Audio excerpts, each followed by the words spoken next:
Hi friends, ఈరోజు ఒక మంచి వీడియోతో వచ్చాను. నా సబ్స్క్రైబర్లందరికీ ఉగాది శుభాకాంక్షలు ఫ్రెండ్స్. ఈరోజు మీ ముందుకి ఉగాది స్పెషల్గా నేను ఉగాది పచ్చడి చేస్తున్నాను.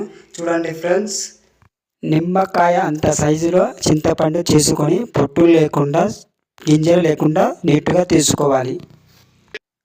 2 ml నీళ్లు పోసి చింతపండు నానబెట్టాలి. ఒక పచ్చి మామిడికాయ తీసుకొని నీళ్ళలో నీట్గా శుభ్రంగా కడుక్కోవాలి. కడుక్కున్న తర్వాత ఆ మామిడికాయని చిన్న చిన్న ముక్కలుగా కోసుకోవాలి. చింతపండు నానబెట్టిన గుజ్జులో మొత్తం ఆ పిప్పి మొత్తం పక్కకి తీసుకోవాలి. ఆ పిప్పి తీసిన నిమ్మరసం ఒక గిన్నెలోకి తీసుకోవాలి. వేపాకు పూత తీసుకొని బాగా నలిపి పుల్లలు లేకుండా ఒక గిన్నెలోకి తీసుకోవాలి.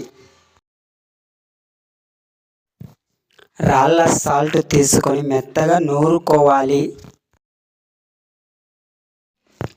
చింతపండు రసంలో సాల్ట్ వేసుకోవాలి. వేప పూత వేసుకోవాలి. బెల్లం తీసుకొని మెత్తగా దంచుకోవాలి.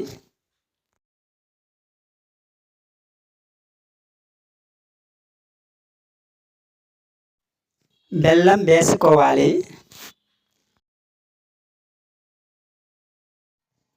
కొద్దిగా కారం పొడి వేసుకోవాలి. సన్నగా కోసి పెట్టుకున్న పచ్చి మామిడి ముక్కలు వేసుకోవాలి.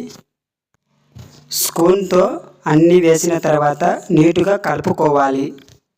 ఫ్రెండ్స్, ఉగాది పచ్చడి తయారైంది. ఫ్రెండ్స్, ఎలా ఉందో ఇప్పుడు టేస్ట్ చేసి చెప్తాను, చూడండి.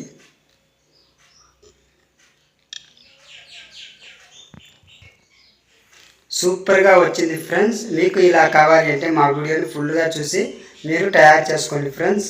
మాకైతే చాలా బాగా వచ్చింది. మా వీడియోస్ నచ్చినట్లయితే like, share, subscribe and comment చేయండి ఫ్రెండ్స్. ఇలాంటి వీడియోస్ మీ ముందుకు చేసుకొస్తున్నాను. Bye friends.